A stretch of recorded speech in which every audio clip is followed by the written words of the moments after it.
Hello, everyone, and welcome to Picture This, an Oscar review show where we go through every single month of Best Picture history. We talk about all the nominees from a respective month. We talk about some nominees that didn't make the cut or some movies that didn't make the cut. And then we also, at the end of the day, rank these movies and then give our best actor and actress for those movies. I can't do it by myself, though.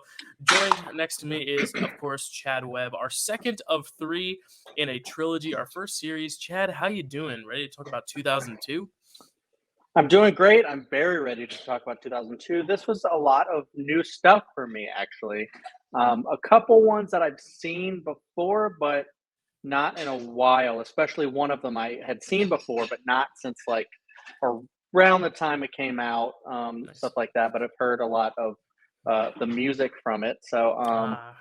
yeah, Yeah, yeah, no, excited to talk about this year. It's a great one. yeah. So as I alluded to earlier, we are continuing our series, Lord of the Rings. We covered 2001 last month. We're doing 2003 next month. Spoiler alert. But we're at the middle chapter. This is obviously in spirit of the Two Towers, but we have four other movies to talk about as well. Before we get to that, the movies we're talking about this month are Chicago, Gangs of New York, The Hours, The Lord of the Rings, The Two Towers, and of course, The Pianist. So, five. I don't want to say good or great movies. I don't know yet where we fall on these. It's always a fun surprise, especially since I had seen all these. So these were all rewatches. And as Chad just said, there are some that he hasn't seen. But before we do that, we want to like set the stage for y'all. Like it's important to understand the headspace of the Academy at the time, the headspace of viewers and audiences at the time. So Chad, why don't you tell us a little bit of history for 2002? Obviously, 2001, a very eventful year that we talked about. 2002, kind of coming off of the heels of that as well. But tell us about the year 2002 and maybe give us some births, some deaths, some albums of the year as well. Sure, sure. Yeah, the history itself, I don't have as much, but some stuff happens. I have it designated as the International Year of Ecotourism and Mountains. Hmm? Queen Elizabeth II celebrates her Golden Jubilee. I think it's something to do with like 50 years Hmm. after, I don't know, some sort of anniversary. 2002, Winter Olympics are held in Salt Lake City, Utah. Ah, The NASA Mars Odyssey probe begins to map the surface of Mars.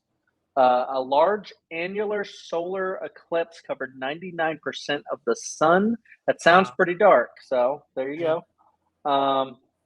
George W. Bush established the Department of Homeland Security as a response for 9/11, all that stuff. And then this is something that I know, uh, remember very well because it affected me.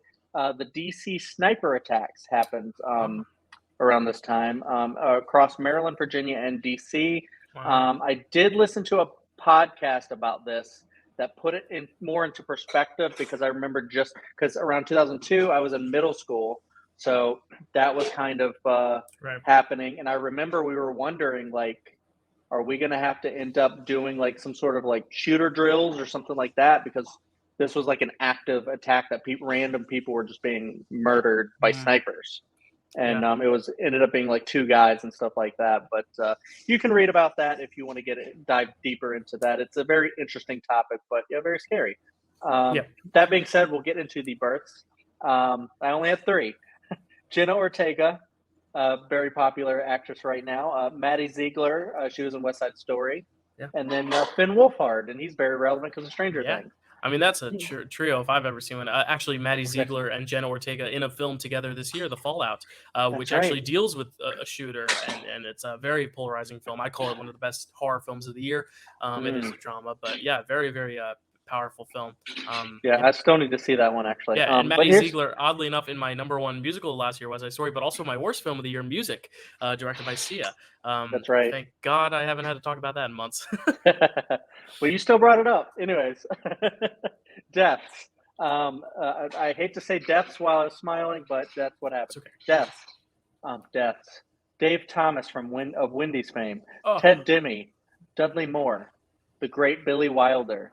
Queen Elizabeth. I guess that was the first one. Robert Urich. John Gotti. Everybody remember that movie Gotti? Um, John Entwistle. Rosemary Clooney. Ted Williams, Rod Steiger, Johnny Unitas, Eileen Wuornos, Richard Harris, that was Dumbledore, yep. Jonathan Harris, I don't know if they're related, James Coburn, and George Roy Hill. Sorry, that's a hard Wow. name to say. Yeah, it's a good one. All right, albums. Yes, I definitely have albums. I have some physical ones here. Of course he does. Of course I do. So we have the Flaming Lips, Yoshimi Battles the Pink Robots. Cool. We have A Rush of Blood to the Head by Coldplay. We have Turn on the Bright Lights by Interpol. Yankee Hotel Foxtrot by Wilco. And then we have Songs for the Deaf by Queens of the Stone Age. You Forgot It in People by Broken Social Science. Sea Chains by Beck. I'm actually seeing him in concert with Arcade Fire later this year. By the Way by the Red Hot Chili Peppers. In Absentia by Porcupine Tree. And I saved this one for last because it's just parentheses. It's a picture of parentheses by Sigur Rós, which is a band I adore. And they're in a lot of films. Jonesy, the front man, did a lot of original songs for How to Train Your Dragon and stuff like that. So cool. Very big band. I saw them in concert and they're amazing. Yeah, it's just parentheses. But yeah, that's it for all that stuff. Did you want to get into the films now? Yeah, so before we get to the actual 5 films, we usually talk about other films that didn't make the cut. 2002, no exception, another great year. A lot of great films. Chad, why don't you tell us some of your favorite films of 2002? I know we share a few, but you were 12 years old at the time, so you had been seeing some of these movies and have probably more vivid memories than I do. But please tell me, what are some of your best, either just notable films of 2002 that didn't make the cut, or things you might have nominated for Best Picture? Yeah, so starting out, I have a bunch of notable films. Because I was 12, I was seeing a lot of, not like Best Picture worthy stuff. That stuff would come later, but a lot of just random kid stuff. So yeah, I have a lot of stuff on my list here. Orange County, Kung Pao Enter the Fist, The Count of Monte Cristo, The Mothman Prophecies, A Walk to Remember, Slackers, Big Fat Liar. That was a big movie when I was 12. Monsters Ball, Rollerball, John Q, Super Troopers, Queen of the Damned, Cadet Kelly. It's a Hilary Duff movie. Of course. Ice Age, Resident Evil, Showtime, Blade 2, Clock Stoppers, The Rookie, True Confessions, Changing Lanes, My Big Fat Greek Wedding, The Scorpion King, Jason X, The New Guy, Star Wars Episode 2, Attack of the Clones, The Importance of Being Earnest, one of my favorite plays, The Sum of All Fears, Spirit Stallion of the Cimarron, Undercover Brother, Scooby-Doo, American Psycho 2, All-American Girl, Lilo and Stitch, Minority Report, Mr. Deeds, Like Mike, Men in Black 2, Halloween Resurrection, Road to Perdition, Eight-Legged Freaks, Austin Powers and Goldmember, The Master of Disguise, Spy Kids 2, The Island of Lost Dreams, Triple X, 1 Hour Photo, Serving Sarah, Barbershop, Stealing Harvard, The Tuxedo, Red Dragon, Bowling for Columbine, Pinocchio, The Transporter. The Pinocchio, that was the, what's his name? Roberto Benigni, yeah. Yes.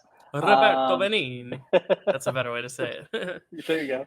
The Transporter, The Ring, The Santa Claus 2, Home Alone 4, Taking Back the House, Harry Potter and the Chamber of Secrets, fantastic movie, Die Another Day, Friday After Next, 8 Crazy Nights, Treasure Planet, It's a Very Merry Muppets Christmas Movie, Equilibrium, Drumline, fantastic movie, The Hot Chick, Star Trek Nemesis, and then here's my best picture worthy. One's kind of a joke one, but see if you can catch the joke one. Panic Room, Frailty, Spider-Man, About a Boy, Insomnia, The Bourne Identity, Signs, Spirited Away, Punch Drunk Love. Oh, that should have been Best Picture nominated.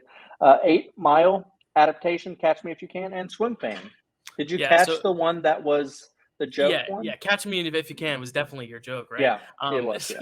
I mean, you hit on all the notable films, quite literally all the films of 2002, but I do have to say, 2 notable things. One, there was a re-release of E.T. in 2002, and it is notably the awful CGI E.T. where they changed the puppet to the bobbly head CGI thing. And actually, I grew up with a phobia of E.T. We'll talk about this when we get to 1982. I was terrified of E.T. as a kid, and it was because of this special edition, because I didn't see it in theaters, but I saw it on DVD, this special edition, which was awful, and E.T. was terrifying because he looked so fake and creepy. And I think it's worth noting because at the time of recording, it actually ended later this week, but there was an ET re-release in IMAX this summer, and so it's very interesting to see that ET is being re-released, but the original intended version is being re-released, not that crappy 2002 recut or whatever. Probably the worst film of 2002, if I have to be honest. One thing, is that the Yeah. one with where they removed the guns? Yes, they removed the Yes. guns, Okay. and that's not even the worst part about it. Right. So The second thing is I saw that IMAX release, and I can't wait to talk about that movie when we get there, because holy you saw the crap. most recent one? Yeah, the IMAX Oh, release. okay, Just yeah. I thought you recently. meant this one. I was just talking about the 2002. I was like, oh no, poor kid. Yeah, no. It Then was I just one saw of it the today. most. It was one of the most magical experiences I've ever had in a theater. Yeah. Enough said. Yep. Yeah. We'll get there in 1982. But I'm with you. I saw it actually the day we're recording this. I saw it this morning. So yeah, pretty incredible. And then I do have to bring up, it was a good year. Disney was cranking out home video releases, like straight to videos. So much so that I actually think some of these might even be better than the originals, like Cinderella 2 Dreams Come True. Absolute banger. We got Return to Neverland, the sequel to Peter Pan that doesn't have the racist Native American bits and has a really compelling female protagonist. Really cool. Hunchback of Notre Dame 2, not better than the original, but definitely an interesting one. And then, like you said, Cadet Kelly was a good decom. And then Mickey's House of Villains, which was basically all the best Mickey Mouse spooky Halloween shorts put together in one movie with all the villains eating at the House of Mouse, which was basically Mickey's restaurant. It was such a cool year for home to video 4-year-old Dylans who were just eating all that shit up. So I just wanted to give a shout out. And while we are going to be talking about these 5 films extensively, I was noticing when I was looking at all these movies of 2002, all 5 of these movies that we're talking about today came out within 10 days of one another. So get this. Lord of the Rings, The Two Towers comes out on December 18th of 2002. 2 days later, on the 20th, Gangs of New York comes out. Then 5 days later, on Christmas, The Hours and The Pianist come out. And then 2 days later, on the 27th, Chicago comes out. So all 5 of the Best Picture nominees came out within 2 weeks of one another. So that really goes to show, and I think this really cements the idea of Oscar season and sometimes films that were highly acclaimed. Spielberg had 2, Minority Report and Catch Me If You Can. Those films don't make the slate because these powerhouses come out later in the year. It just goes to show sometimes a release strategy is the most important Oscar campaigning. That transitions us to the Oscar ceremony itself. The Oscars were obviously held in 2003. It was held on March 23rd at the Kodak Theater, where it would be for quite a while in Hollywood, hosted by Steve Martin, directed by Louis J. Horvitz. It was on ABC, ran for 3.5 hours, the typical same old, same old. Some notable moments, Adrian Brody's Oscar upset, which we will talk about because there's a really cool actor race between a bunch of contenders, but the actual result of Adrian Brody being so stunned that the past year's winner, Halle Berry for Monsters Ball, she was up presenting the award to Adrian Brody, and he basically took her, dipped her, and kissed her, which is a very famous Oscar clip that has not aged too well, but they kind of laugh about it and joke it off. But it was kind of like that adrenaline in the moment. No one really knew what to do. And then Bowling for Columbine obviously had a very prominent acceptance speech. It was a year after 9/11. A lot of targeting towards President George W. Bush. And that was one of those speeches that some people booed, some people applauded. It was very controversial at the time. Michael Moore, obviously, a very not soft-spoken, very, speaks his mind freely. And sometimes, that can be a good thing, sometimes a bad thing, depending on the situation at the time. Definitely not the slap. It's definitely not that level of craziness of the Oscars, but that was the slap of that year, was the Bowling for Columbine acceptance speech, though I'm very happy it won Best Documentary because I think it's fantastic. But I did want to talk a little bit about this Oscar race. I kind of went a little bit deeper than I normally do. I looked at the movies themselves, and honestly, the movies themselves, it was a little bit boring because practically all these movies were getting nominated everywhere except for PGA, which snubbed the Hours and The Pianist. Otherwise, these movies were nominated everywhere. I mean, these were the 5 movies that were pretty much getting nominated for everything. Chicago also won pretty much everything. It won the Critics' Choice, Golden Globe, and PGA. So the only thing it lost was the BAFTA, which The Pianist won. But really, with 3 out of the 4 wins, it was pretty clear Chicago was going to win at the event. But the most intriguing aspects of the race are the acting and directing races. So I want to start with director real quick because these are three heavy directors. Rob Marshall, maybe not at the time, but yeah, you see Martin Scorsese on the left, Rob Marshall, and of course Roman Polanski. Ugh. But Martin Scorsese comes out right and wins the Globe. And there's a little bit of controversy, which we'll get to when we talk about Gangs of New York. But kind of a similar thing with Shakespeare in Love. The Weinsteins were really pushing an Oscar for Scorsese. That was their whole goal, was to get Martin Scorsese's first Oscar. Obviously, that didn't happen because he wins it for The Departed, but he gets the Golden Globe. But then, Roman Polanski sweeps in and gets the BAFTA. So now it's one apiece. Okay, well, it looks like it's going to be a two-horse race. Wrong, because the DGA goes for Rob Marshall. So you basically had a three-way race headed into Oscar night. The Weinsteins were pushing hard for Martin Scorsese, who had the Globe. DGA went Rob Marshall. Pianist, Roman Polanski got the BAFTA, and turns out the Oscars followed with the BAFTA because Roman Polanski ended up winning his Best Director winner. The acting races were just as crazy, though. The Best Actor race, so Critics' Choice tied. Jack Nicholson in About Schmidt and Daniel Day-Lewis in Gangs of New York tied for Best Actor. So they both had Critics' Choice Awards for that. And then one comes in and wins a Globe. That is Daniel Day-Lewis. One comes in and wins a SAG. That's Jack Nicholson wins the Globe. Daniel Day-Lewis wins the SAG. Okay, so they're still even. Oh, but Daniel Day-Lewis wins the BAFTA. Okay, so Daniel Day-Lewis is a front runner, right? Wrong, because Adrian Brody, of all people, wins the Oscar. So what we saw is Daniel Day-Lewis had 3 trophies to Jack Nicholson's 2, and then Adrian Brody, who had not won a single thing that award season, comes in and wins, as I said, in an upset, kisses Halle Berry. Actress, also a little bit of an upset because early on, Julianne Moore for Far From Heaven was the leader, winning the Critics' Choice. But then the Golden Globes came and gave one each to Nicole Kidman and Renee Zellweger. And then the BAFTA followed up with Nicole Kidman. The SAG Award followed up with Renee Zellweger. So now we have another wide open race. We're going into Oscar night. There was no clear frontrunner, as we see 3 of these actresses all have awards. So who wins in the end? It is Nicole Kidman and her fake nose. But it really is cool to see how close those races were, because usually nowadays I feel like a lot of those categories, it's like we know who's going to win. Like Jane Campion in Power of the Dog, it was pretty obvious. Troy Kotzer, by the time he won, was a little obvious. Ariana DeBose. But this race, you see like just how close it was to the event itself, to where I think all 3 of those awards were, some people were probably not surprised, but there were some big surprises, including, of course, Adrian Brody. But those were the Oscar races. I think it's just really cool to see how neck and neck they were and how much wealth was spread throughout the award season to get there. But before we dive into these top 5 films, or these nominated films, Chad, do you have anything to add before we dive into the first one? No, I mean, that was a really interesting tidbit about all the Oscar stuff.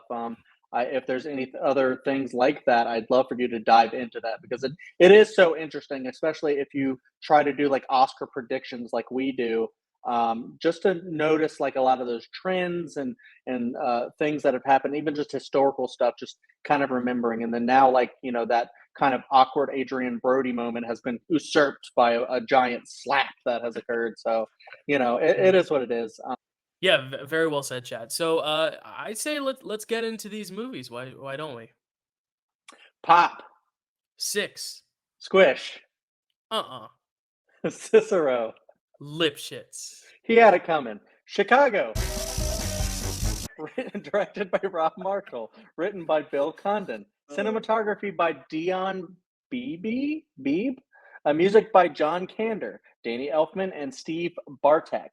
Starring Renee Zellweger, Catherine Zeta-Jones, Richard Gere, Queen Latifah, John C. Reilly, which he'll come up a lot more, Lucy Liu, Taye Diggs, Colm Feore, Dominic West, Christine Baranski, and more. Synopsis: a housewife named Roxy and a vaudevillian named Velma fight for fame that will keep them from the gallows. Thank you, Chad, for designing that brilliant opening.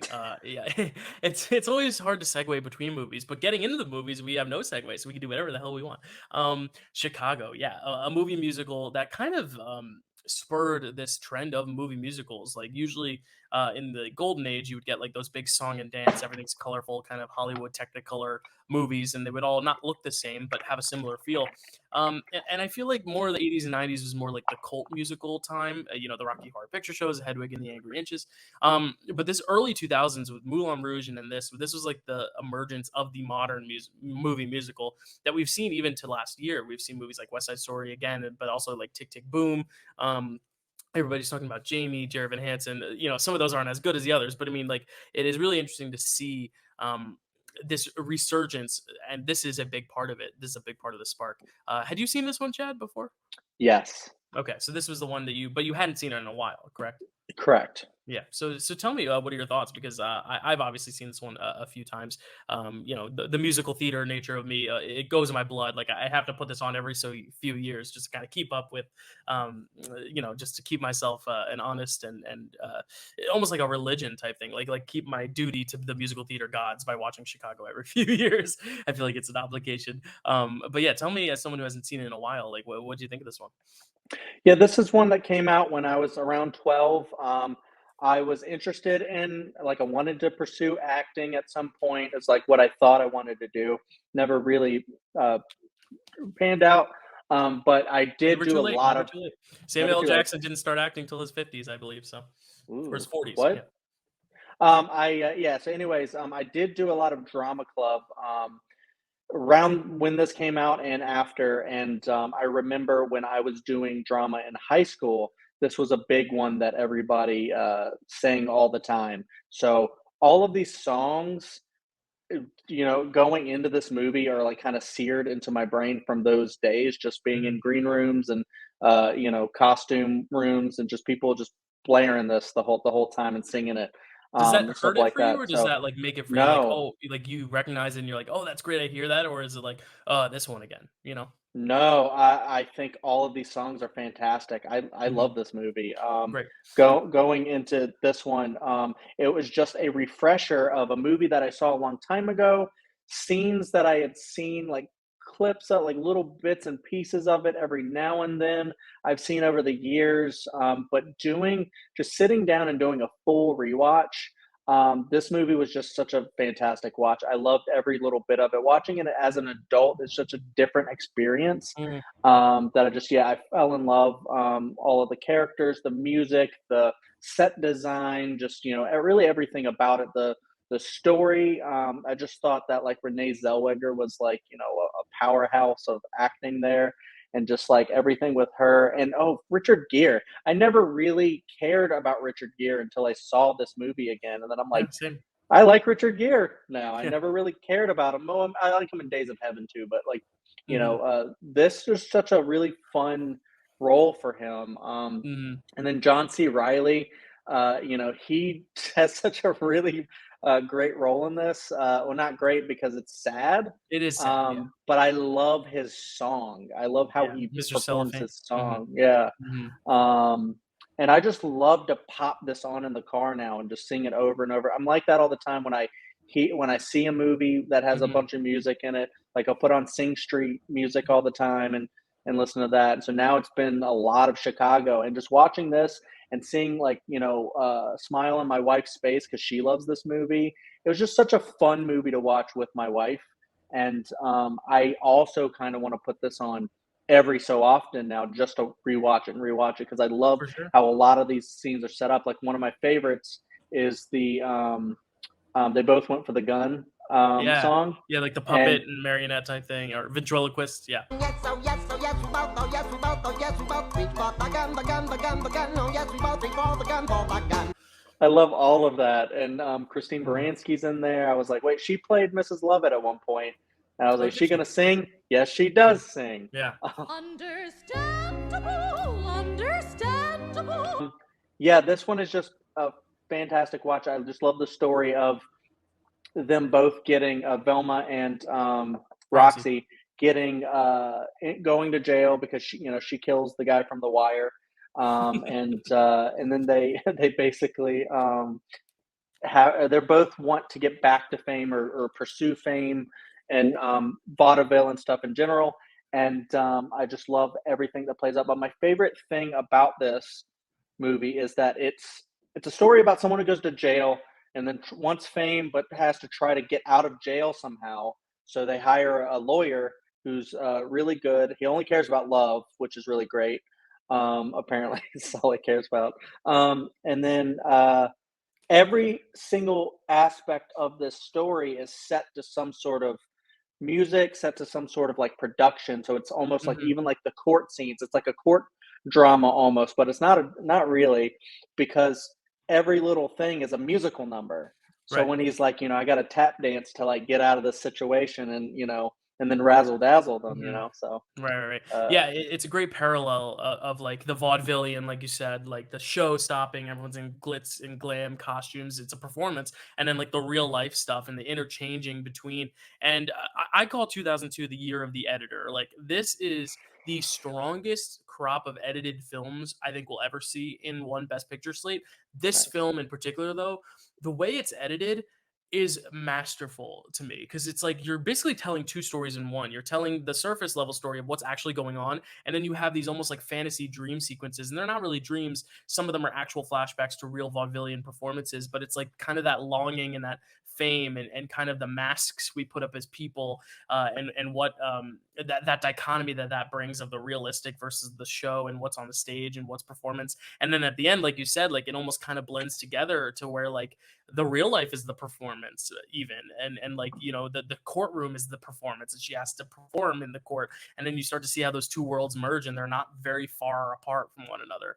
And what I love about this is that it takes the source material, which is very strong, like you said, it's got great music, but the show, a lot of it, at least this Broadway revival that's been running for 30 years or whatever, has all that similar vaudevillian style.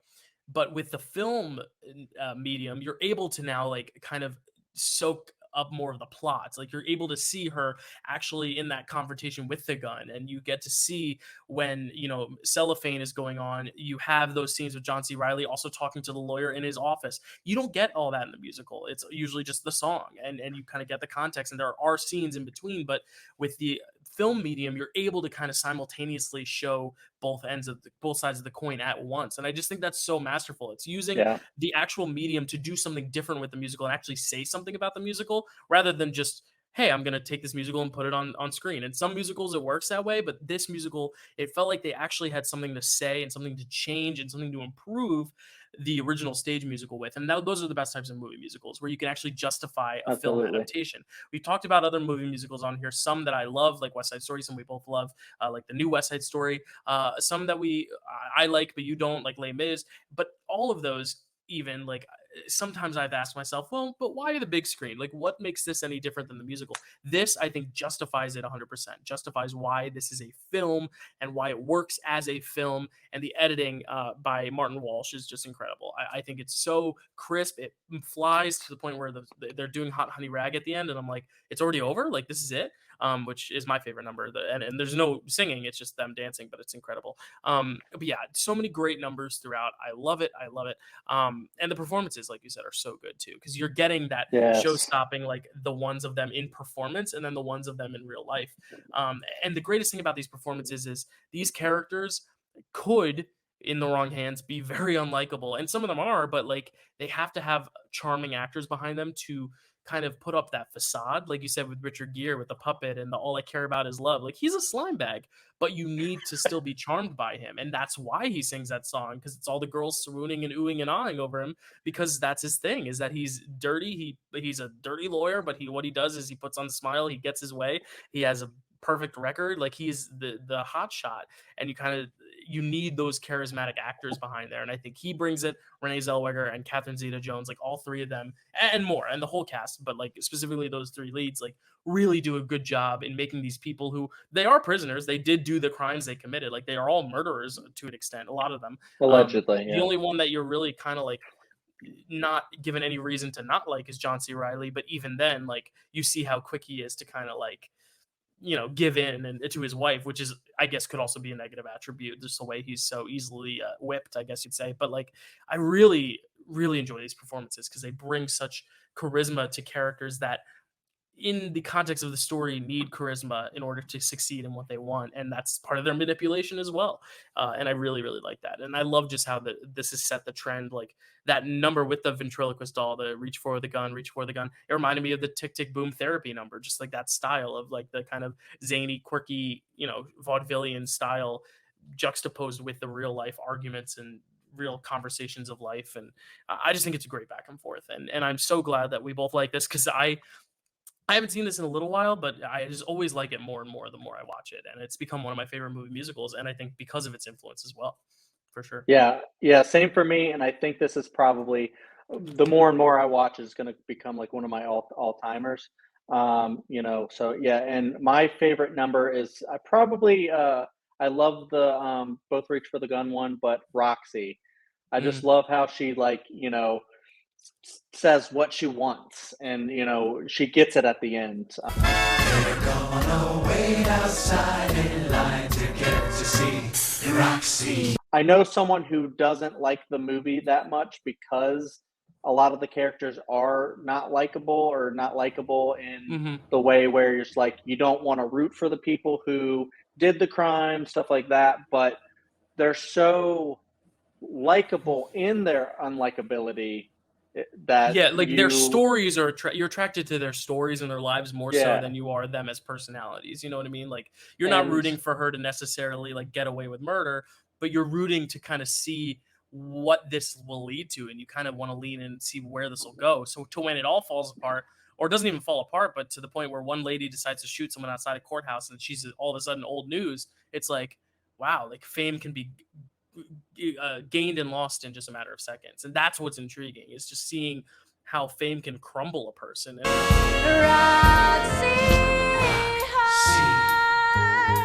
And you have stuff that's popular right now, like The Boys and stuff, where it's a ton of unlikable people, and yet people love watching stuff like that. So I feel like Chicago will never really go out of style, and that's why it's on Broadway still after 20 something years. Yeah, I just can't wait to watch it again because I love it so much. But yeah. Yeah, Chicago also a huge hit with the Academy, nominated for 13 Oscars, wins 6, almost half of the Oscars. It is nominated for Best Director for Rob Marshall, Best Actress for Renee Zellweger, Best Supporting Actor for John C. Reilly, Supporting Actress for Queen Latifah, Best Adapted Screenplay, Best Original Song for I Move On, which is the credit song. There we go, sneaking in an original song in a musical full of non-original songs. And Best Cinematography, but it wins 6 awards. It wins, obviously, Best Picture. It wins Supporting Actress for Catherine Zeta-Jones. It wins Best Sound, Best Art Direction, aka Production Design, Best Costume Design, and, of course, the most deserving one, Best Film Editing, in my opinion. But we've been to Chicago. Let's continue driving east. Let's drive to New York. Why don't we? I mean, that's where Chicago is playing on Broadway right now, is in New York. But let's go like back in time, New York. Let's go way back. Let's go to the Gangs of New York. Sounds good. Directed by Martin Scorsese. Written by Jay Cox, Stephen Zalian, and Kenneth Lonergan. Cinematography by Michael Ballhaus. Music by Howard Shore. He did 2 of these. Starring Leonardo DiCaprio, Daniel Day-Lewis, Cameron Diaz, Jim Broadbent, John C. Reilly. Told you he'd return. Henry Thomas. Henry Thomas. We just talked about E.T. This is crazy. Brendan Gleeson and more. Synopsis. A long-running Catholic-Protestant feud erupts into violence. An Irish immigration group is protesting against the threat of conscription, and a boy-turned-man seeks revenge. I believe we talked about Scorsese twice before. I can't remember if it's been a third time, but obviously Hugo and Raging Bull we've talked about. Yes. We liked Hugo a lot. We were a little bit more mixed on Raging Bull only because of the hype, but I have seen this one. You have not, so I'm gonna get your take first because I know you're a fan of a lot of Scorsese's work, but you also find some of his work a little overrated. At least just talking to you, that's what I've heard sometimes. But this is another Scorsese film that's new to you. What do you think about this one? Because it also is kind of an organized crime film, but a very different type because of the time period it's set in as well. But no, this was interesting because this is one. Well, going on my Martin Scorsese journey, as you said, I used to be very overrated for a lot of Scorsese stuff, especially a lot of the mob type of organized crime stuff. Going and watching a lot more, and there's still a lot more I need to watch and rewatch, especially the stuff like Goodfellas and stuff like that. I really need to just rewatch a lot of that because it's been forever. But I generally do like more non-organized crime Scorsese. I think a lot of the times those are the more interesting because a lot of the other organized crime bits seem a little bit more samey to me. Even though I know a lot of other people like yourself can see a lot of nuance and stuff like The Irishman and things like that. But we'll get there when we get there. Gangs of New York, I had been meaning to watch for a very long time. It came out when I was 12, and I really just never had any interest to check it out until not that long ago, and then as soon as it just came up time and time again. I just really wanted to check it out. Just never was motivated enough to actually watch it. This made me watch you it. have to. I'm so glad to check it off.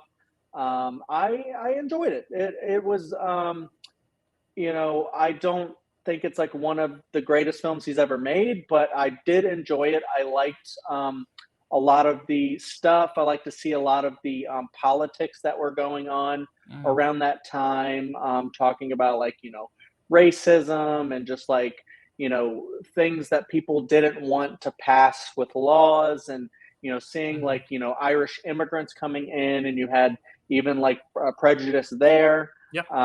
And then it just kind of reminded me about a lot of things that are happening today, where people we don't want that law to pass and stuff like that. So there's a lot of politics in it and stuff like and that. it's a different type of mafia, because usually especially with Scorsese, you're focused on first off modern day, and also New York Italian mafia. It's the the idea of the typical gangster being the Italian guy, the Tony Sopranos of the world. But here it's Catholic Protestant, it's the Irish mob, so it's a different type of mob, it's a different type of style, and because it is set so far back in time, and obviously at the end we get caught up with real time, but at the most of the film, almost all the film is set way back in time to where in the 1860s, I believe. So it's it's not a New York that is easily recognizable unless you really spent too much time in New York and you can kind of make out certain streets and stuff. But even then, I've been in New York for about 6 years now, and I can't really tell what's what in this film, because it is such an unrecognizable New York than we're used to seeing in films, especially mobster films and Scorsese mobster films specifically.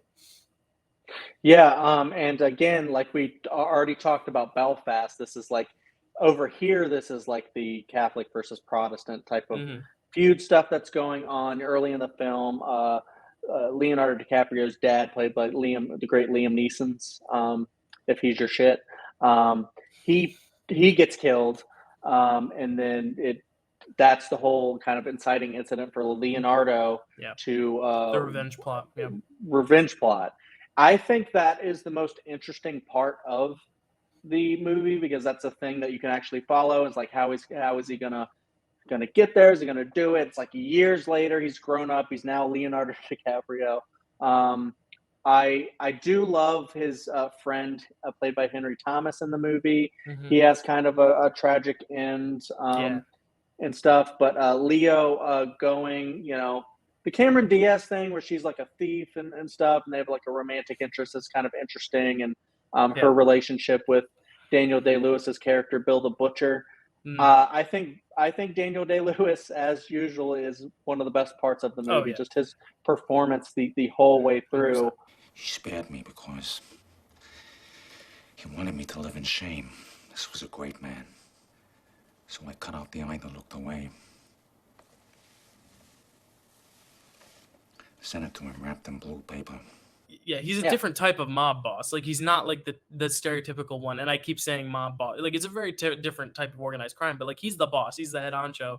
And it's very interesting seeing in olden times just how much more brutal it was if someone, like you said, Henry Thomas, kind of rats out Leonardo DiCaprio's character to him, but then also goes back to side with Leonardo DiCaprio's character. And because of that, gets put on this post, and almost like a fence post. It's kind of graphic. It's awful. But just the graphicness of the violence that Daniel Day-Lewis's character Bill the Butcher supplies, and just the nonchalantness from him too, of he doesn't care that he's doing it. He takes his cleaver or whatever and taps his glass eye with it. He's a gross human being, very slimy, but also brutal person, and that's just so scary. He's a legitimately scary presence in this film, and I know he's the lead actor. I know Leonardo DiCaprio's character is kind of who you're following. He's the protagonist, but Daniel Day-Lewis really is the lead of this film. He soaks up so much screen time, and like you said, he's great in everything, and this is no exception. He just eats up every second of screen time, and he is just, the violence in this is brutal, and his bits is, in particular, he's just such a ruthless character for sure. Yeah, and I love seeing him commit to that, as Daniel Day-Lewis does the best. I kept waiting for him. I know this came out before, but I kept waiting for him at some point to ask, to tell Leo that he's going to drink his milkshake. He never did, but it's the same kind of vibe. This crazy bastard that is Daniel Day-Lewis, just causing so much violence and harm to people. And you really feel for Leo. You want to see him succeed, get his revenge, even though revenge might not be the best way. But against this guy, maybe it is. You get to see him fail and then have to try again. Yeah. I'll admit, Go I ahead. was gonna just say, I think, like you say, he tries and tries and tries again, and I think that's a problem for me with this film. Is of all the films I've talked about how well edited they all are. I think this is well edited, but I also think it's a little too long, in the fact that like some bits do, I think, go on a little too much. And like I am a big Scorsese fan, but I'll even admit, like, I think this is one of the weaker, just in terms of directorially and stylistically. I think he's trying a lot here, and like some of it works cool, but like some of the choices are a little odd. Some of the music choices, some of the cinematography choices, it's a little weird at times, and it feels a little disjointed in terms of pacing throughout. I really think whenever Daniel Day-Lewis is not on screen, it's a significantly less intriguing film. Like, honestly, the Leonardo DiCaprio and Cameron Diaz stuff, I can't stand it. I think she is, and I love Cameron Diaz, Princess Fiona forever, but also like her accent, I don't think is very good. And her and Leo's character, their chemistry, I don't think there's a lot of chemistry there. And that's hard because it's Leo. You should think that any actress can work along Leo. But I mean, that's also Leo's fault too. He's not giving, it's a two-way street. They're both just not seeing eye to eye in this for me. Like, it just doesn't work for me, the romance, and that's such a central part of it. So that kind of stuff draws me out of it at times, but then Daniel Day-Lewis will bring me right back in. So it's really like a ebb and flow of like, whenever Daniel's on screen, it's one of the best things I've ever seen, and then when he's not, it almost kind of takes like a back seat, and I'm kind of left looking at my watch waiting for the next thing to happen, just because he's such a good presence, and the other stuff to me isn't quite there. But totally agree. Say your piece about Jim Broadbent real quick. Well, here's the thing. I love Jim Broadbent, but I love Jim Broadbent because of the things I've seen him in, like Harry Potter and Paddington and all that, and even Moulin Rouge.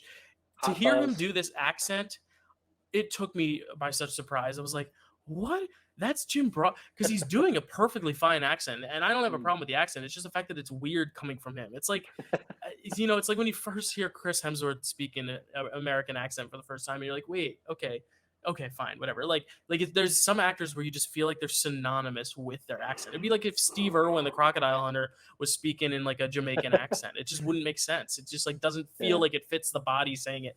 Nothing against Jim Broadbent. It's just it was very surprising. I was like, wow, like this is Jim Broadbent, and like what's his voice? It's just very interesting. Nothing against him or the performance. It's just very jarring hearing him do that accent. Yeah, that's an interesting take to hear.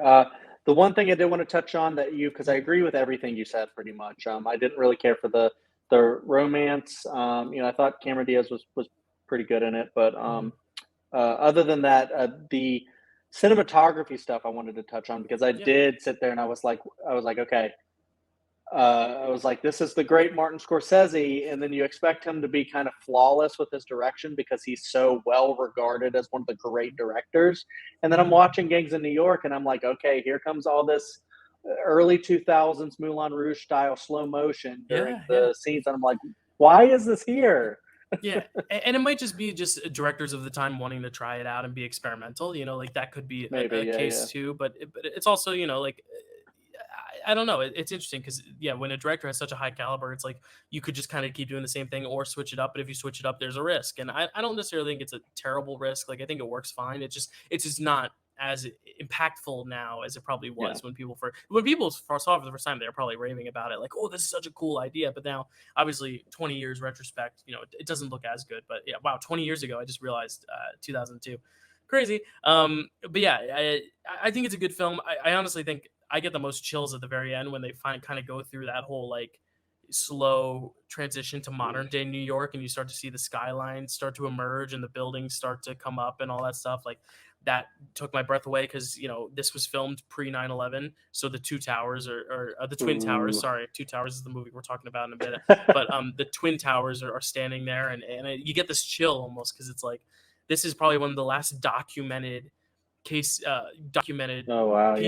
the Twin Towers on film from this era, and a movie about New York and its roots, and seeing how like it kind of rises from the ashes of its blood and rivalry and all that stuff, and how that's still a thing. And I think that's what's so interesting about Martin Scorsese is he does make a lot of gangster and mafia movies and New York movies and stuff, but it almost seems like every time he does it, it's a different stage of his life, or it's a different stage of his characters' lives, to where like you can almost see an evolution of the city itself and the attitudes of the communities through the progression. Like this is a really good way to see the early stages, and then you kind of see the city build up, and then you can see Goodfellas and how does that change compared to Irishman, which is about like senior citizen gangsters, like when they're well past their time. And I think that's what's intriguing to me about his filmography. And I think that last shot of the New York skyline kind of emerging and building upon itself, and the song that plays is the Bono's "The Hands That Built America." It was nominated for best song. Like it's really cool to see that moment, because it kind of feels like it's Scorsese's way of saying like, and that is the foundation of all these other mobster movies to come, and like that's why we have gangs and violence and all that stuff. And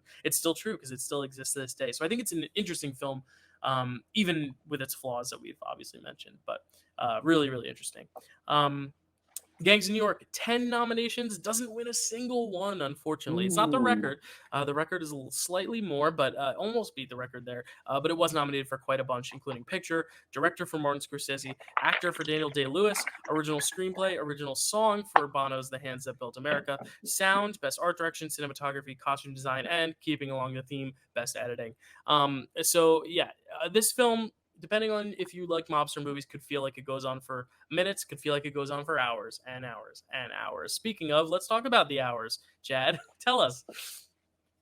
The Hours, directed by Stephen Daldry, written by David Hare, cinematography by Seamus McGarvey, music by Philip Glass, starring Meryl Streep, Julianne Moore, Nicole Kidman, Ed Harris, Toni Collette, Claire Danes, Jeff Daniels, Stephen Delane, Allison Janney, John C. Reilly, oh, I haven't heard that name in a while. Again. Miranda Richardson, and more. Synopsis.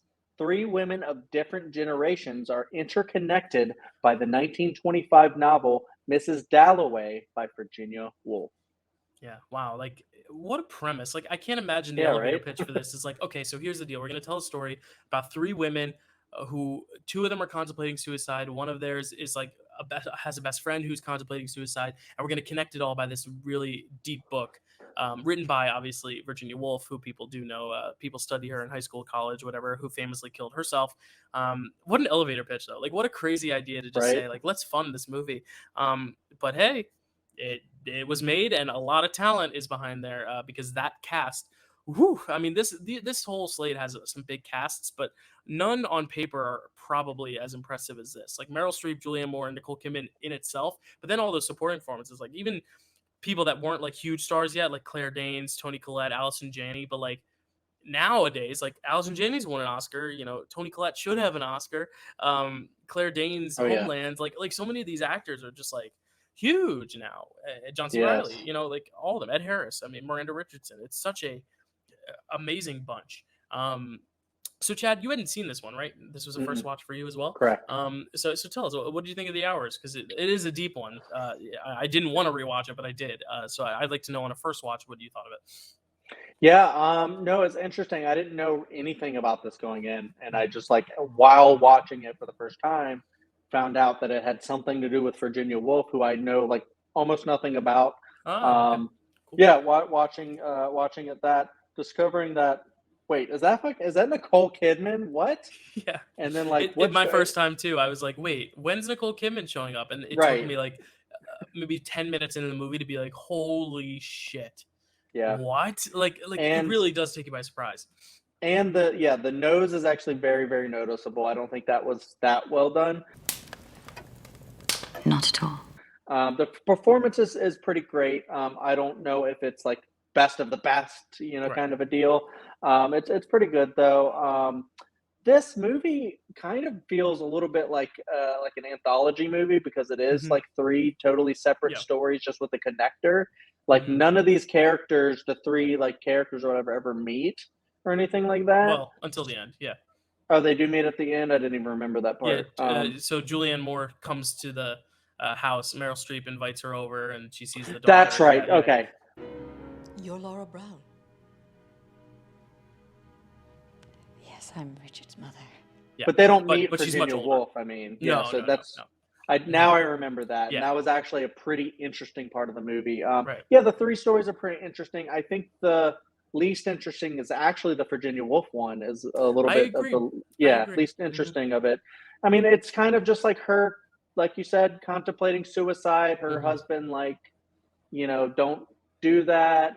Maybe a little problematic in the way he handles telling her what she should do. But I mean, it is back in those days where I'm pretty sure everything was a lot of things were problematic in the way people just didn't understand. I don't even know if I want to say mental illness, but like, people who just have, this is a theme amongst, all the, a lot of the characters in the movie, just, kind of a mental, what am I trying to say? Like there's Mental health, yeah, suicidal, mental their mental illness, yeah, health, depression. Yeah, it's interesting depression. because it's different, yeah, generations and seeing how that different generations address it. Because like Virginia Woolf, I Exactly. believe I don't know what 1925 ish, 1920s Yes. or whatever, like super olden days. Yeah, like they're not very sensitive to mental illness. They think it can be cured in means of like yeah, very simple, stupid means like, oh, yep, that'll fix it. And just the pressures put upon them. And I think that's what's Yeah. most interesting about her story is this the fact that it is that time period, and she is writing the book that would then convince like be such a big part of other women's lives who are going through depression as well. And then obviously this middle-aged one in the 50s with Julianne Moore and her son, and then Hmm. in the present day one with her son grown up who has AIDS and all that stuff. Like it's very interesting to see just how depression is talked about and addressed in three totally different time periods, because one, it's very enclosed, you know, keeping to herself. The other one is kind of like she goes on and tries to kill herself in a hotel, but then comes back around, abandoning her child, whatever. And then the last one is like, kind of the acceptance of like sometimes, and I'm not condoning this, but like for that Yeah. character, he felt like it was right to heal himself of the worst stuff going on in his life, which was the AIDS stuff. So it's just really interesting how it discusses mental health in three totally different ways, but keeps it connected through a book as like a modern connective tissue to where they all do seem like they belong in the same movie, even if they don't have much to do with one another. And that's another tip of the cap to the editor, and that's Peter Boyle being able to edit these three stories simultaneously and make them feel connected and interwoven with one another, even when they are so separate. Obviously, like we said, yeah, Julianne Moore shows up at the end of the present day story because the little boy in her story is actually Ed Harris and all that stuff. But it's again like not directly connected. Yeah. Yet it feels thematically connected for sure. Yeah, and you get to see like how I'm not sure if you said that. I think you may have how mental health and depression can be inherited. Yeah, I didn't even touch on that. And how it can be inherited and you can be affected by just like trauma in your life, like how in the 50s when Julianne Moore, she feels like she doesn't have the life that she wants, and this causes a big depression, and she basically just decides to go end it, and then there's a weird like sequence with the water. Do you know? Yeah, I think it's supposed to just symbolize her. I think because she's Drowning. reading Yeah. Virginia Okay. Woolf too, and that's another parallel because Virginia Woolf famously uh, committed suicide by drowning. Mhm. So I think that's also kind of a parallel. But then you see her kind of break out of that and decide to go back home and Yeah. decide to give it another chance. But then, as we find out in the third story, she did leave after all. Like after Yeah. all is said and done. So it's really interesting to see like one person go through with it, one person who didn't go through with it, and actually was able to survive because she decided to walk away from her family, which is never, in my opinion, in my life, I would never consider that. But again, for other people, there's so many different circumstances and stories, and The Lost Daughter is a film from last year that reminds me of these ideas too, of like people abandoning their children and not necessarily agreeing with it, but understanding why they do it, and understanding both the positive and negative things that come out of that. And I thought that was interesting. It was death. I chose life. And then the third story being someone who really Meryl Streep, while she is not suicidal, I think she also has a bout of depression because she has to watch her best Yeah. friend, who was a past lover, now a best friend that she takes care of, probably still in love with in some regards, has to take care of him as well. Like it's really just a bunch of people depressed and dealing with their mental illness in different ways.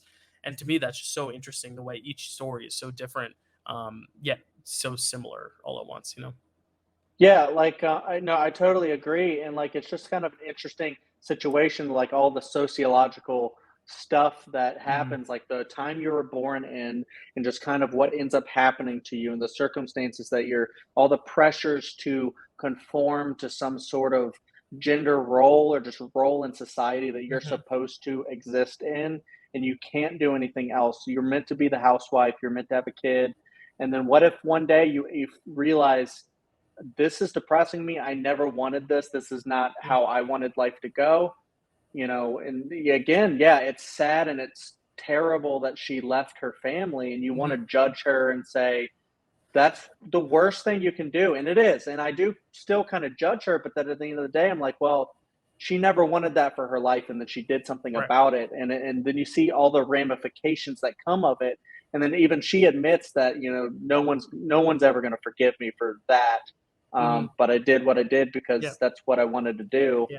And then at the end, And Claire Danes mhm, still gives her that hug because it's like a way of showing like, but you still are here, and like we still, everyone deserves to have someone to love them and care for them, and realizing how alone this woman had been, like, and to see that from the daughter, whose Meryl Streep's daughter, and like Meryl Streep going through all that she's been going through, like it's so layered and yeah, nuanced. and Yeah. and you can see how Meryl Streep. You could see like how not only does depression and just mental health and like just things that people aren't happy in their daily lives, you know, uh, but then how that affects people like Ed Harris's character, and then if you're kind of like you have such a affection for someone, it doesn't matter like what kind of affection it is, it could be familial, friendship, romantic relationship, but like how their depression and their you know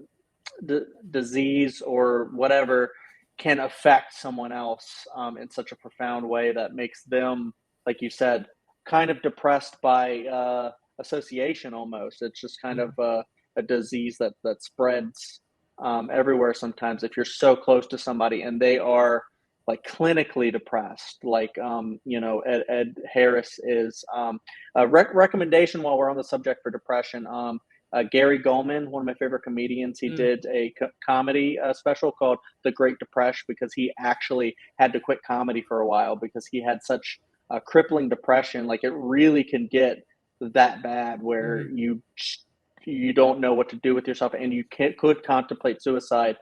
Definitely check that out. Check this Mhm. movie out Yeah. because a lot of this stuff needs to be talked about more Mhm. so we can know Yeah. how best to deal with someone Definitely. who is going through those Yeah. things. I think this movie, like you said, yeah, just now, like it's a great PSA, like that it is not just a thing right now that people are really getting depressed. It's been a thing since the 20s and Yeah. beyond. It's always a thing because it's your Oh mental yeah. health. You can't control it.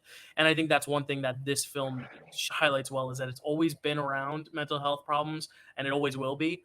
And it's just about who we surround ourselves with and how we deal with it and how not to deal with it, but also understanding that if you deal with it in a way that puts others in danger, but also puts yourself in a better place, learning what cost that comes with, but also understanding that that's sometimes life and that that's also okay to an extent. It's just very layered and nuanced, and I think that's why I like this film so much.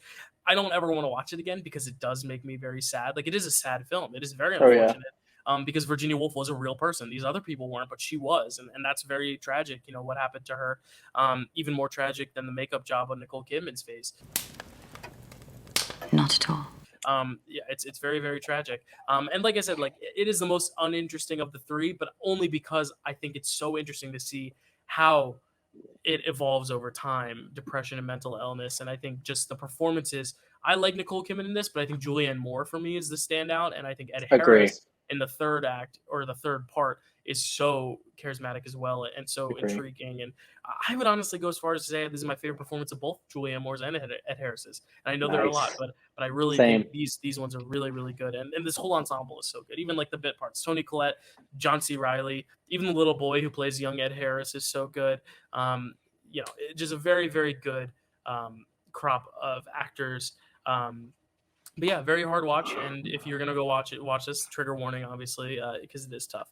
The first scene is literally the suicide, so it's very hard to watch. But yeah, The Hour's nominated for 9. It wins only one, and that is of course Nicole Kidman, her big Oscar for the Best Actress. I kind of noticed a trend here where like an actor will have a big nomination the year before and not win, and then win the next year because she was nominated for Moulin Rouge, didn't win, came back this year and won. Same as Renee Zellweger, didn't win this year for Chicago, wins for her next film the next year. So I don't know if that's just a trend. I forget what film that is that she won for. I'll have to look it up. But also nominated for Best Picture, Best Director for Stephen Daldry, who directs this so much better than he did Extremely Loud and Incredibly Close, which we both did not like.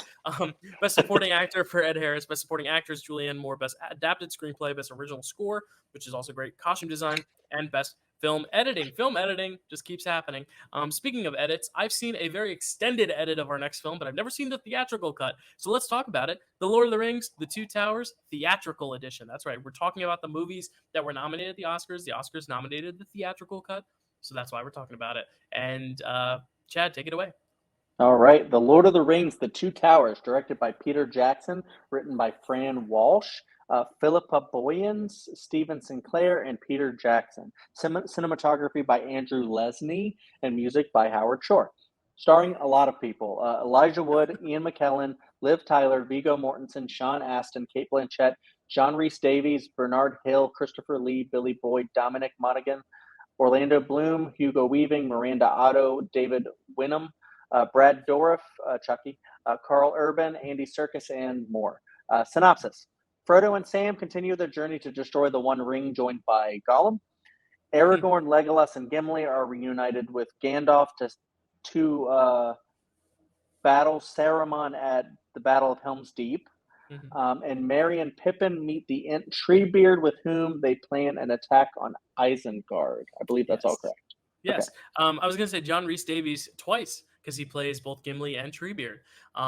But yeah, very... Right. Or the Ent. Oh god, this movie's so good with impressions. Both the Ent and Gollum. I mean, you could quote this for days. Potatoes, all of it. Man, Chad, this franchise. We talked about how great the franchise is, so I don't need to spend too much time on just the overall franchise. But this is my favorite of the three. Spoiler alert: I've always loved this one. I think the problem with second films sometimes, and we talked about this a little bit in our Marvel ranking, which may or may not come out before or after this, but sometimes when you're the middle film of a trilogy or whatever, like sometimes you just feel like that bridge where it's like not the exposition, not the finale, you're kind of bridging the gap. And sometimes they fail to have their own complete story in itself. This film, though, I feel like has a very complete story in and of itself. Yes, it is still the ongoing story of bringing the ring to Mordor, but it's a bunch of different stories all in one. Aragorn falling off the cliff and coming back on the horse, Gandalf falling to the Balrog, coming back as the Gandalf the White. It's all about like that kind of resurrection, that rebirth, and kind of like coming back strong. And Helm's Deep, how they fail as their army, but then Gandalf's army comes through with Carl Urban's character, and they take Helm's Deep out. They take out all the orcs, and I just love all those redemption arcs. I love the story with Frodo and Sam and Gollum. I love how that kind of puts their friendship, puts a little strain on that friendship, because as we've seen, they get along so well that there needs to be that extra element of added obstacle. And I think Gollum adds that obstacle very well. And then Merry and Pippin, they always kind of seemed like the second in command to Frodo and Sam. Now they have their own story. And I like how this film kind of separates them to give them all time to grow apart and not just be supporting characters in Frodo's story. And I think that's what this film does so well, is giving everyone their own arc, their own story, and still feeling a story in and of itself. Because the Helm's Deep battle could be the climax of this whole trilogy, but it's not. It's the climax of this film specifically. But because it's such a climactic moment and it ends so well, this movie does feel complete. It feels like it has its big moment, and it builds to that big moment, while also still being that bridge for the first and third movies. And that's what I love about it, is it's a bridge, but it also feels like a great movie in and of itself. And it introduces a lot of great things. Like I said, Gollum, and bringing Miranda Otto's character in there as a more female perspective, considering this is a very male-heavy cast. And also giving, of course, like I said, Aragorn and Gandalf those moments to kind of fall to get back up. I just think it's got it all. And I think this has the most thrills from me as a Lord of the Rings fan that I like the most. But Chad, I'd love to hear your thoughts, because I know you like these three movies. But where does this fall for you? At least having watched Fellowship and now this one, do you like this one more or less, just as much? What do you think of Two Towers? Yeah, it's interesting, my relationship with Lord of the Rings in general and this one in particular. I feel like because I have a similar relationship with Star Wars and stuff, like trying to watch the trilogy. Sometimes I'll start the first one watch the first one and then I'll kind of like not watch the rest of it or something like that. Like just a lot of failed attempts at trilogy watching, I guess. Like I said, Fellowship was probably my favorite, and I still think it's my favorite. I still like it more than The Two Towers. I loved hearing all your perspectives on that. You know, and I probably will rewatch it at some point. I do a lot of trivia, so I probably will rewatch all these a bunch more times. But watching it again with the stuff that you just said, I didn't watch it with that. I did think that it was a little bit stronger for me when they're all together and stuff like that, rather than the splitting up. And like I've said in other places, I think this does feel kind of like the middle one that where they're all kind of just separate and it's just like different stories going on. So it doesn't really feel like one thing. So I'm like, you know, trying to, okay, so this is happening now. And I think the other thing too, that is that it's not like all three parts are equally interesting. I think the most interesting is Frodo, Sam, and Gollum. And Really? I've always thought that even when reading the books, Okay. Yeah. I'm always like, just get back to the Sam and Frodo stuff. That's all I care about. I don't care about Aragorn or any of that stuff that's going on. I care about it more in the movies. Right. Okay. Oh, because gotcha. In the book. great Okay. performances and stuff like that. But yeah, the books specifically. I do like a lot of the Merry and Pippin stuff, meeting Treebeard. I think that's really, really interesting, and how slow he is, and how he thinks they're orcs. And I love the potato stuff that you said. And, you know, it's like, why would you ruin that meat by cooking it? And, you know, stuff like that. Just a lot of really great. And then Gollum humor. getting just like oddly really sexual, like, give it to us raw. I'm like, whoa, okay. I don't remember that like, part, oh my but okay. God, raw and it's the same scene with the potatoes. He's talking about the fish. He's like, why would you cook it? Give it to us raw and wriggly. Yeah. I'm like, ugh. It's like that's. I guess I didn't get the sexual thing. I mean, I don't know. I think it's the way he said it was just so like. I was like, okay, all right, Gollum, Maybe. settle yourself. I mean, he is very, very not sexual, but very romantic. Not even romantic, but like very drawn to this ring, though. Like I love that relationship with Gollum and the ring, the obsession he has. Such a good character. I mean, like, I do think, it's probably. I don't know if it's my favorite of the three storylines, just because I love all three. But like, if I had to say there was one that I like the most, just.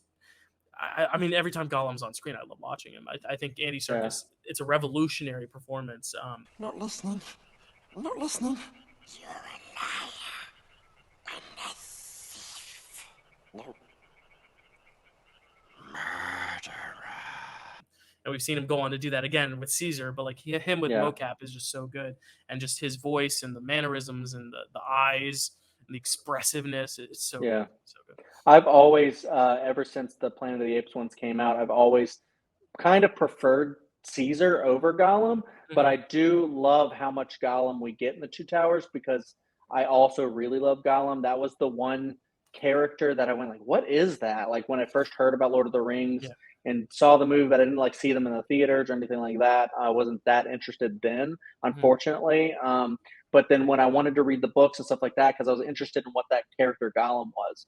And so we get a lot of him in the Two Towers. And I love how, you know, Frodo has to decide, you know, to defend him and whether or not to save, you know, that's what shows how Frodo is the Paddington of the franchise. He's like, you know, everything has its worth, has its value, and we shouldn't just kill something because we don't understand it or trust it. Even sometimes things can change and things can grow.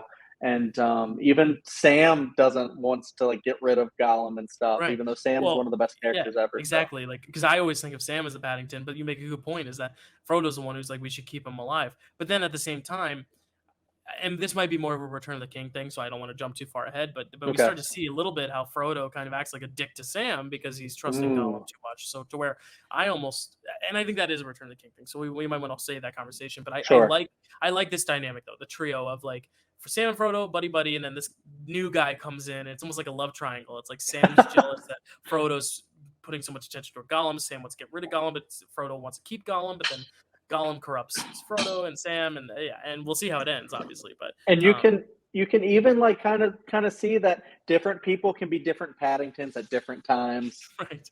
Whatever. It's a Paddington spectrum. Yeah. Yeah, but they're both great characters, anyways. But like I said, I think this movie, I want to rewatch it again just to get all those. But for now, I'm gonna say it's currently maybe my third, but I haven't seen Return of the King in a very long time. I still think it's a great movie. Right. Obviously, all three of these are well done. I can't wait to rewatch Return of the King soon. This one specifically, the one big thing too is that the Battle of Helm's Deep is the one that's like put up there as like one of the great moments. Yeah. I don't love battles all that much. I love like action sequences, like in John Wick and stuff like that. That's just like really fun. More like more one-on-one. Yeah. Yeah. And so like this one where it's like the epic conclusion of this film is a big battle. I'm like, the more interesting parts of the character stuff. I don't care about the big battle stuff all that much. What I like though about Helm's Deep is that it is a character battle in the sense that they try their best to give Aragorn his noble moments, of course, but also the stuff with Gimli and Legolas is great in the Battle of Helm's Deep where they're like one-upping one another. He's like, I got 49. How many you got? He's like 52. And he's like, that is great. I'm gonna beat you. And I like that little competitive nature because in some battles, and I'm with you on this, because I think some battles in other movies kind of feel a little monotonous. First off, if they take place in the middle of the night, usually they're horribly lit, which is one thing that Peter Jackson got totally right here, is because he uses the moonlight with the rain to create such a good aesthetic to where you can see everything clearly. Everything looks good.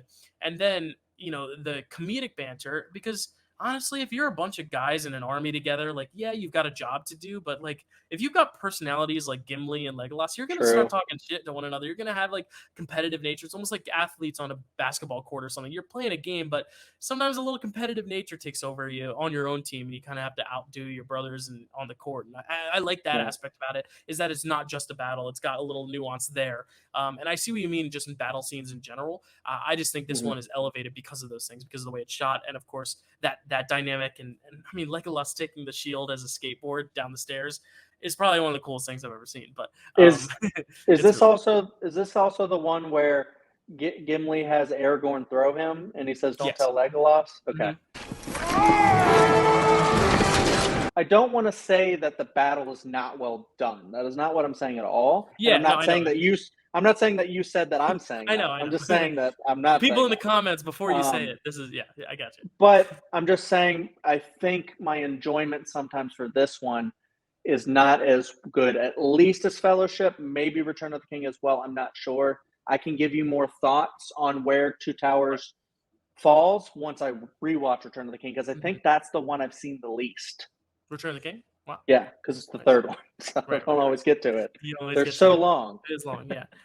Yeah, but for me though, like I think this does fly for me, but I look at it differently. I think I don't know what this looks like if the whole group travels together the whole time. I don't know, but I like the idea of it being Frodo and Sam only taking the ring, because that adds a level of, they don't have the big strong guys to protect them. They're two little hobbits, and now this Gollum, which this Gollum Smeagol thing. But I also like how the others still get an arc at least, and especially Merry and Pippin too. I think a lot of people just kind of shrug their plot aside, but I think it's important, because they need to go through their growth too. And Pippin gets such a big arc in the next film that it's nice to see this one where they can kind of like be that third subplot to kind of just balance out the rest, because the other two, one is so action packed with the Helm's Deep stuff and not Gondor, Rohan. Oh my god, yeah, Rohan. Thank you. Yeah, Rohan and then of course bringing the ring to the gates, and then obviously having to turn around and go to the other entrance and all that. But like, there's a lot going on the other two that I kind of like. The end says like a kind of palate cleanser, refresher, take a breath type thing, because they are kind of slow and calming, but it gives the film some variety. But go ahead. And I was just going to say, and I also like the Rohan stuff is the king that was possessed by Saruman, right? Yes, I like that stuff too, because I like how the king Gandalf has to help the king battle Saruman off, almost like an exorcism, which is really actually kind of creepy. And then once he does actually become the king again, to see him like mourn the death of his son is like really, really good. Yeah. And it's interesting because then it's like Saruman, that was his way of trying to take over Rohan, but then of course gets kicked out and has to think of another way. So he sends all the orcs to Helm's Deep where they relocate. So that's a really good inciting incident as well, because we don't get the Battle of Helm's Deep if we don't get Saruman getting exercised. But yeah, like it's a really, I find it to be my favorite because I think it has my favorite moments, and I get to see more of the characters individually rather than in a group. And I think that that's just a basis of preference, honestly, of just like, do you like to see the group dynamic or not? And I really like it. I do think Cate Blanchett, Galadriel, feels a little underutilized in this, maybe, is my one complaint. I'm like, I feel like she has the least to do. She always pops in at the right times, but I feel like the first film she had a little bit more to do. And I miss the Shire. Like, I just love the Shire, so it sucks that this film we don't get to really be there at all, whereas the first and third one we do. But again, like I think it's, again, one of the most perfect trilogies, and this is my favorite because of just the peaks it goes through, but that could change next month, who knows. But it's going to be very interesting once we get there. And this was the first time watching theatrical cut, and again, no complaints. I think it's a well adapted cut, or even though this is the original cut, I think it's, it gets across exactly what it needs to. So the Lord of the Rings, The Two Towers, stumbled on my words, only nominated for 6 Academy Awards, and I think this was kind of the idea of, okay, all these movies are great. I think the next one's going to get lots of nominations. We already gave the last one a lot of nominations. We don't have to go overboard this time. And it only was nominated for 6, but it still won 2 big ones. It did not win, but it was nominated for picture, sound, art direction, and film editing. But it did win sound editing and, of course, visual effects, obviously, for Gollum and other things. So it did win 2 Oscars by the end of the day. Howard Shore wasn't nominated, though, I guess because his score was a little similar, even though I love his Rohan score, the da-da-dun-dun-dun-dun-dun-dun. I love that stuff.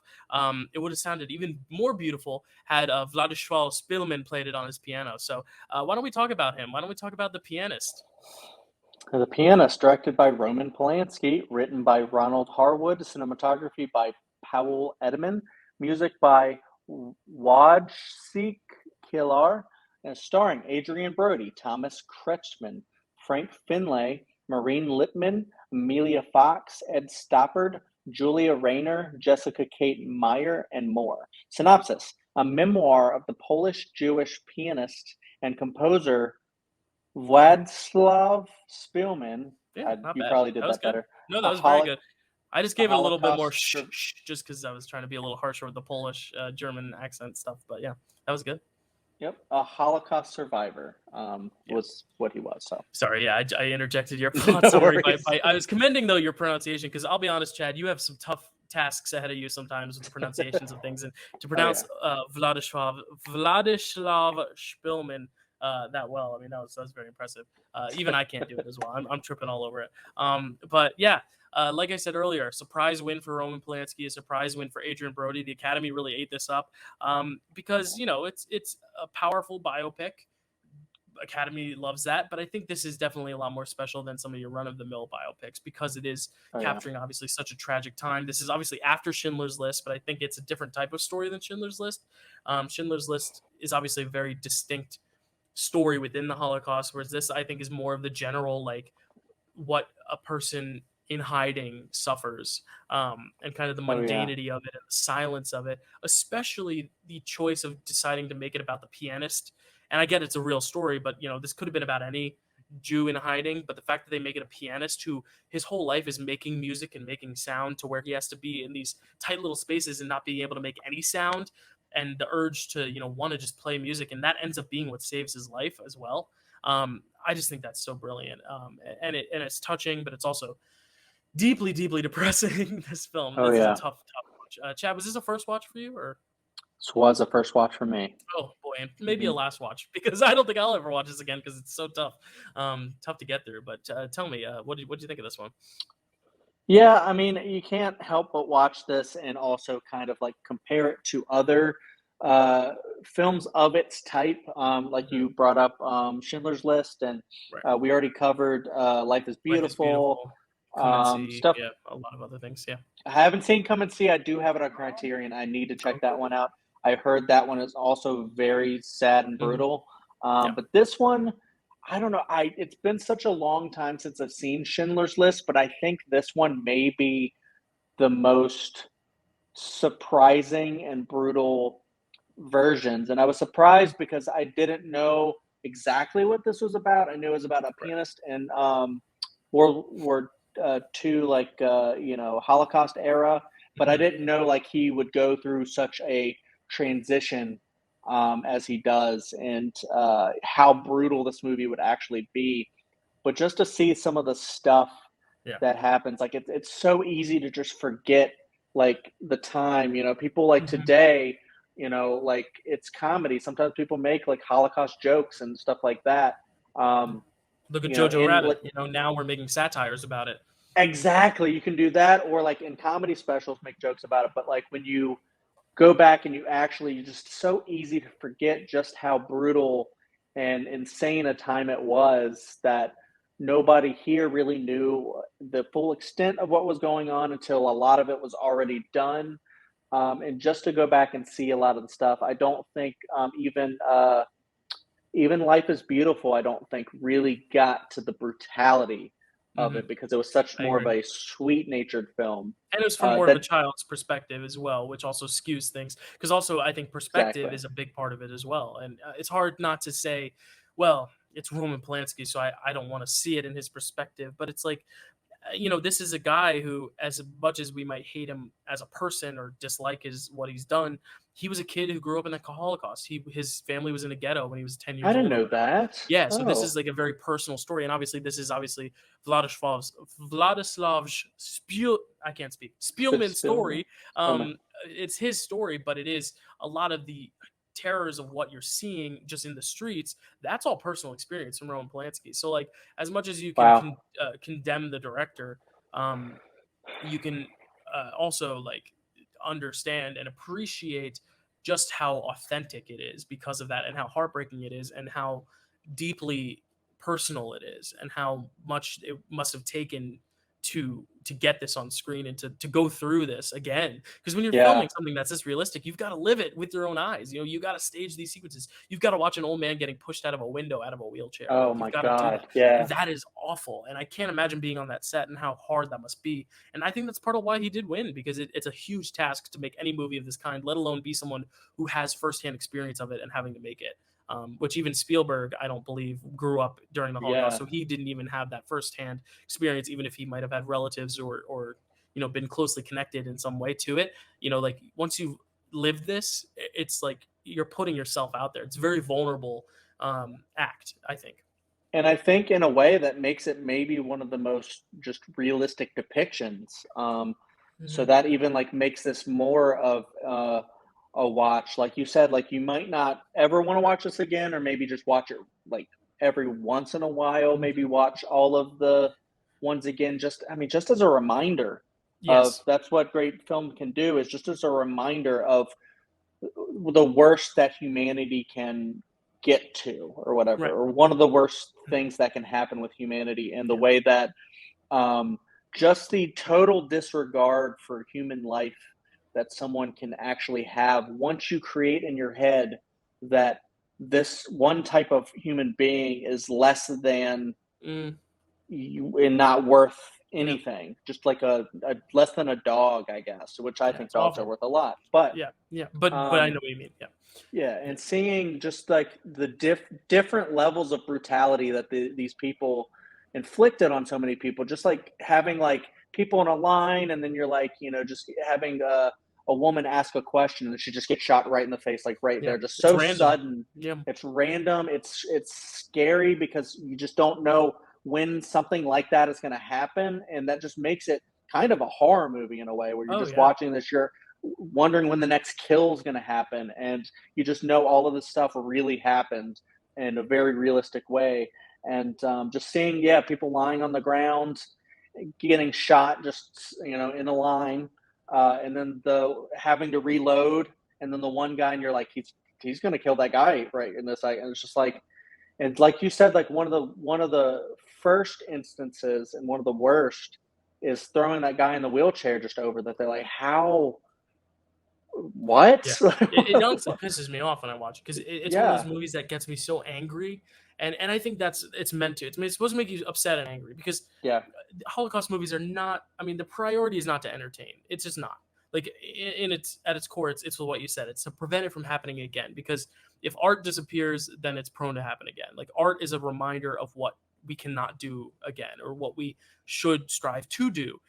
Sometimes, in this case, it is to strive not to do, and to let society become this ever again, and let something like this happen. I mean, it's absolutely awful, and it makes me upset. It gets me emotional. It gets me upset, and I think that's a testament to a great film, but also one that I can't rewatch because it just boils my blood so much. And it's just also just not even just a reminder of the event itself and what went down, but the reminder of like warning signs and things that lead up to something like that, so it never ever happens again, and we can like be aware and all be like, kind of like voices that can speak out against just negativity and hatred in any form. So and then the most unfortunate thing is at the end, seeing that one German soldier who doesn't kill him because he plays that piano and it brings him that joy, and then to see at the end when everyone's free and those Germans are in the camp, he's in that camp, and then once Spielman finds out and goes back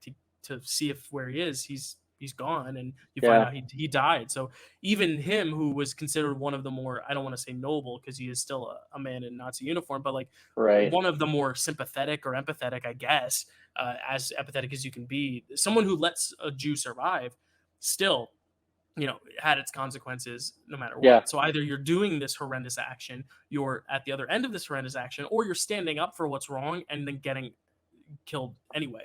And that's what's even more awful, is that there's just no way out.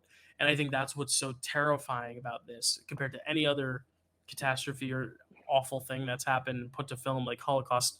I don't want to compare tragedies, but like just the amount of people suffering during this, and just the manners of violence and just total randomness of, we're just going to shoot you and that's just like so crazy to me.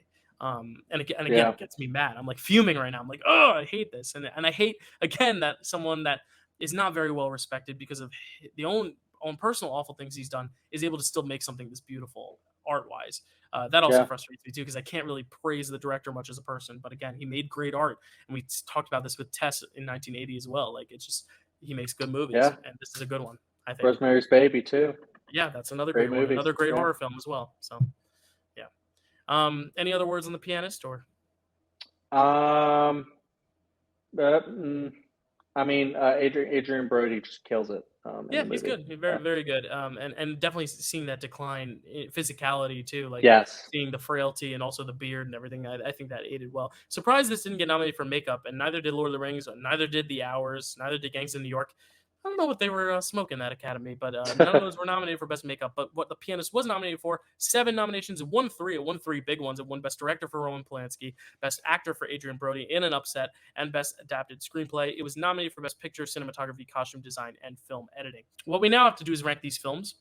After a very difficult discussion, we can kind of lift ourselves back up by celebrating these 5 films again and ranking them, a 5-film slate that I think is very, very strong. But Chad, why don't you take us away and tell us what your number 5 is? All right, my number 5 is going to be, and actually I've changed this as we've gone along. Gangs of New York is my 5. My 5 is also Gangs of New York. What is your number 4? This one's hard because my 4 and my 3 are so close. But I'm going to go ahead and put The Hours at 4. All right. My number 4 is The Pianist. Okay. And The Pianist is my 3. The Hours is my 3. So, Chad, what is your number 2? My number 2, I think you might know, The Lord of the Rings, The Two Towers. All right. We're going to coin flip because my number 2 is Chicago, which means your number 1 is?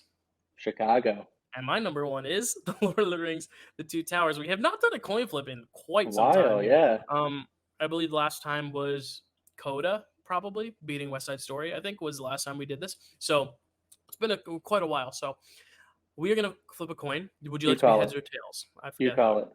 Okay. So, well, I got to – hold on. I'll call heads. Okay. Siri, flip a coin.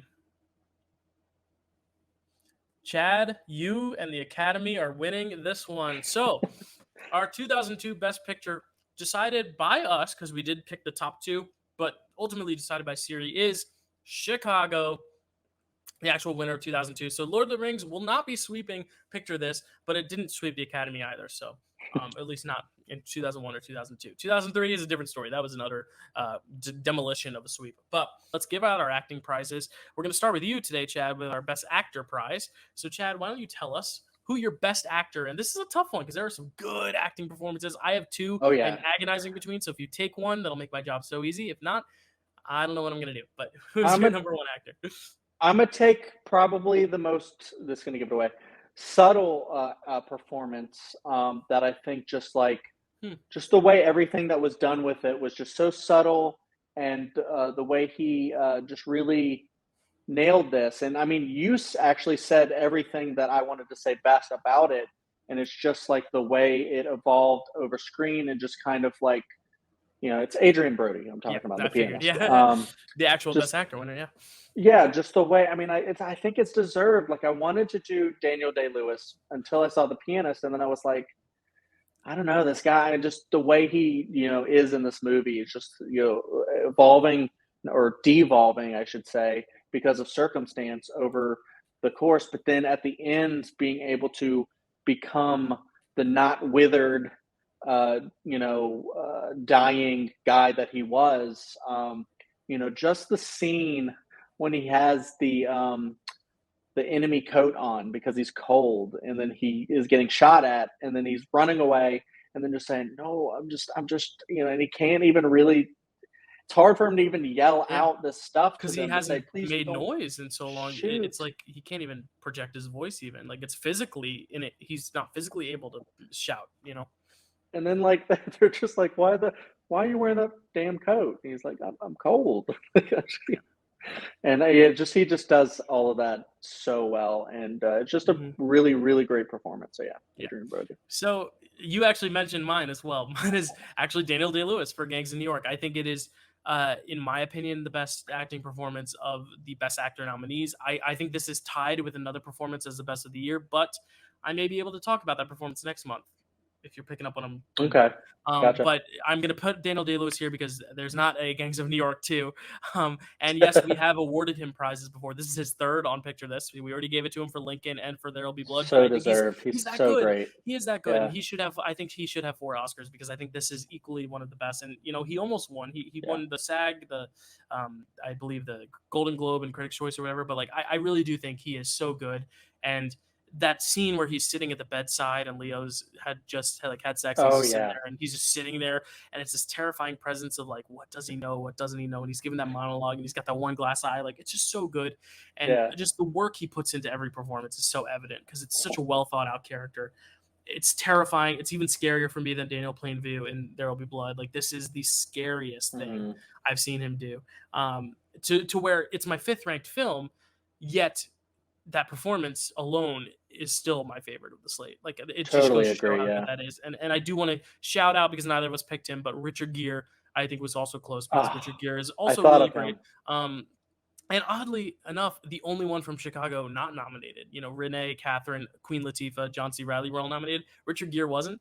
Don't really know why. But it was a good year. I mean, we did have Nicolas Cage playing 2 different roles also in that category for adaptation that year. So it was a stacked Best Actor category between him and then, of course, Daniel Day-Lewis, Adrian Brody. But totally agree on Daniel Day-Lewis. Like I said, I almost picked him, and then just Adrian Brody just affected me. But then also, I just want to say with Richard Gere, we love Billy. So yes, we do. So all he I'm cares first about for is Best love. Actress, and I'm going to go to Chicago, our Best Picture winner. I'm going to pick, to me, The Scene Stealer. And this might be a trend with me. Supporting actresses stealing a musical. I did it with both Anita's and West Side Story. I'm going to do it with Catherine Zeta-Jones here. Catherine Zeta-Jones is Velma Kelly.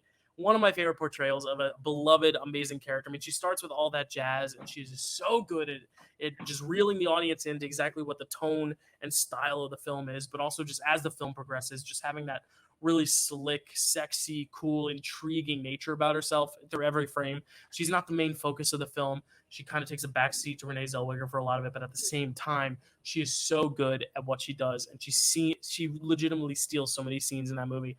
I love her in that movie. I think it is one of the great performances. And oddly enough, we're bringing this full circle to the beginning when you mentioned Jenna Ortega's birthday, because the new Wednesday Addams trailer dropped. And Catherine Zeta-Jones is playing Morticia, and I cannot wait Chad, who is your best actress of I 2002? thought you were about to sing that when you said, I cannot wait. No. But no, I'm really glad you picked Catherine Zeta-Jones. She was my backup. If you pick someone else, I was going to pick her because I agree with you. I think she's fantastic, and I just love her style, her look. I love all the songs she sings, all that jazz, stuff like that.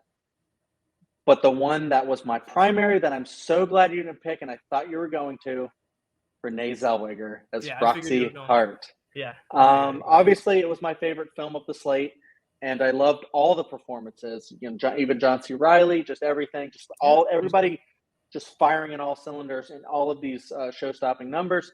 But I love, like I said, my favorite song was like Roxy, and just the level of like charm, manipulation, just all this stuff that she had, anger, all the stuff that she has. She just wants this one thing so bad, she'll kill for it.